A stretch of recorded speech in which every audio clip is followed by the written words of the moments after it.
Chao, ¿qué tal mi gente? Sean todos bienvenidos una vez más a este video aprendiendo y compartiendo. La máquina loco. Con usted en especial, con usted, mi friend, mi sangre, mi blood de la comarca Nueva Bugle.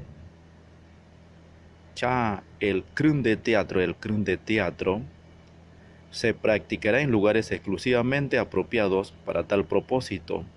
De igual manera, se presentarán las obras escénicas relacionadas con las demás actividades como quisenie, cadanie, artesanías.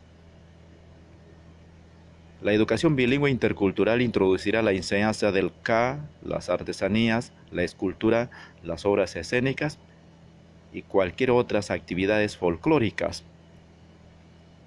Para la transmisión de estos conocimientos se nombrará personal especializado previa certificación de la Comisión Técnica y Especializada de Educación. Esta parte me llamó mucho la atención, es por eso que la estoy compartiendo con usted, no con otro, con usted en especial o yo. La máquina. Saludo para todo eso Nueve Bugle. Arriba Nueve Bugle, arriba, arriba, arriba. Todas personas tienen derecho a tomar parte libremente en la vida cultural de la comunidad, a gozar de las artes, a participar en los progresos científicos y a disfrutar de los beneficios que de él resulten.